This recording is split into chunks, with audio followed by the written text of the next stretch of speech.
اور اس سے اس کی تکلیف کو دور کر دیتا ہے اور تمہیں اگلوں کا خلیفہ کرتا ہے زمین پر.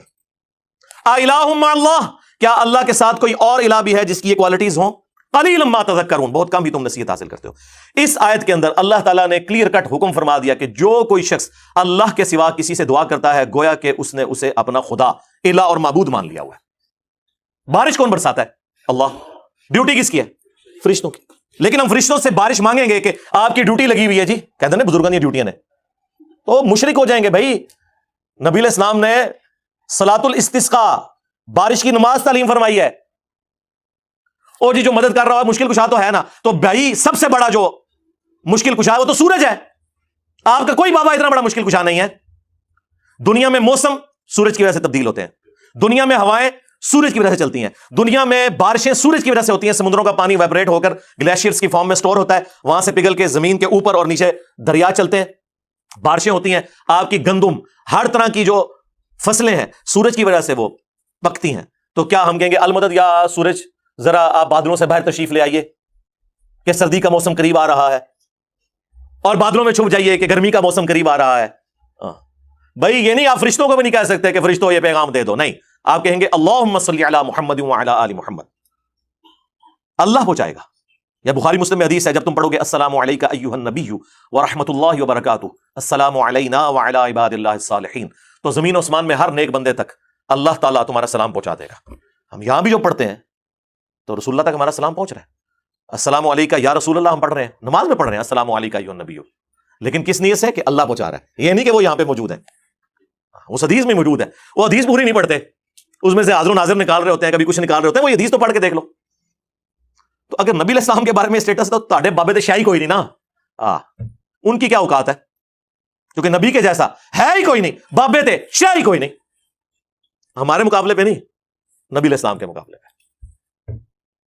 تو یہ اس قسم کی جو شرکیہ تعلیمات آ کے اس شخص کی طرف سے جو یہ دعوے دار ہو کہ میں نبی علیہ السلام کا ماننے والا ہوں، نماز میں تم پڑھو ایاک نعبد و ایاک نستعین، اور اس پوری ویڈیو میں اس نے اللہ کا ذکر کہیں نہیں کیا کہ اللہ سے بھی مانگو، اللہ کے آگے رو، اللہ سے مانگو، کوئی نہیں، بالکل فارغ.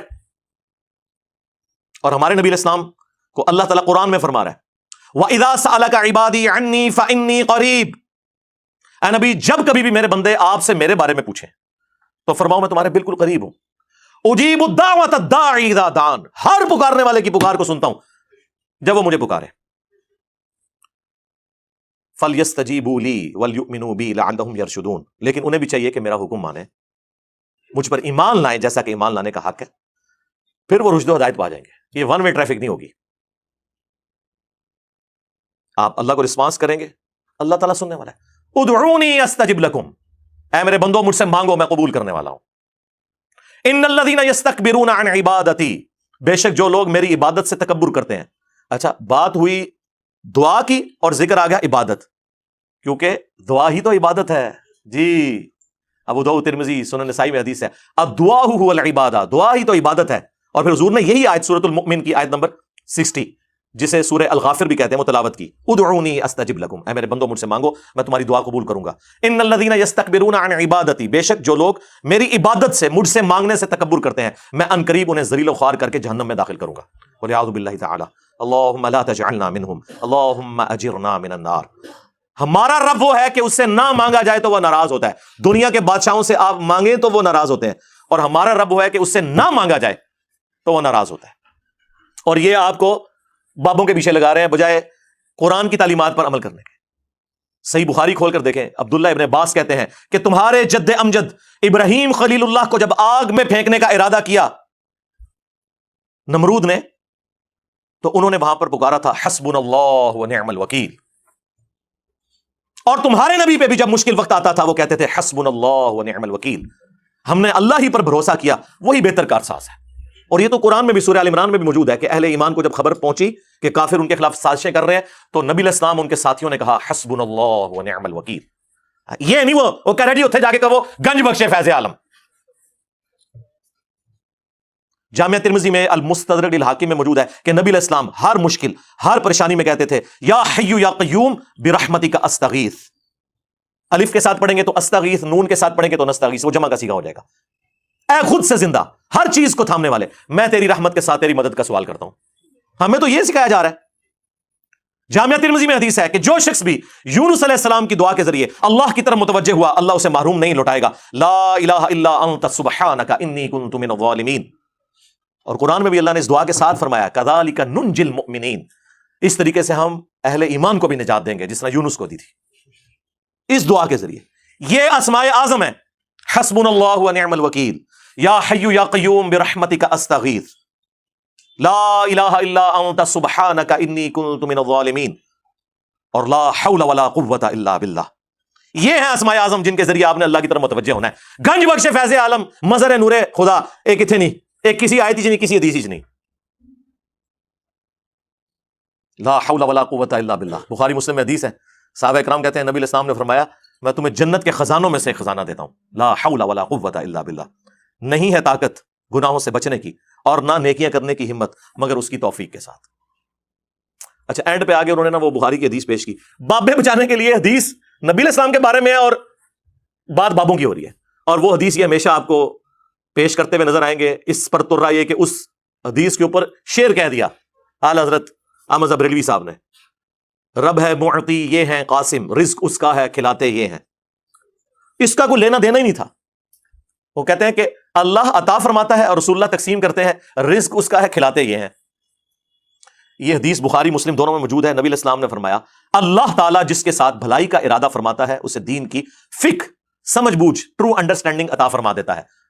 اور اللہ دیتا ہے, میں تو صرف تقسیم کرتا ہوں. کیا چیز؟ دین کا علم, دین کی تعلیمات وہ اللہ دیتا ہے, میں تقسیم کرتا ہوں. اس میں رزق کا کہاں پہ ذکر ہے؟ اس پہ تو امام بخاری نے باب باندھا ہے باقاعدہ کہ اللہ تعالیٰ جس کے ساتھ بھلائی کا ارادہ فرماتا ہے اسے دین کی فقہ عطا فرماتا ہے. تو ظاہر ہے دین تو رسول اللہ سے ہی سیکھیں گے نا. دین تو نبی علیہ السلام کی مبارک زبان سے نکلی ہوئی ہر چیز کا نام ہے, چاہے وہ قرآن کی شکل میں ہو چاہے سنت اور حدیث کی شکل میں ہو. اس میں تکوینی امور کہاں سے آ گئے؟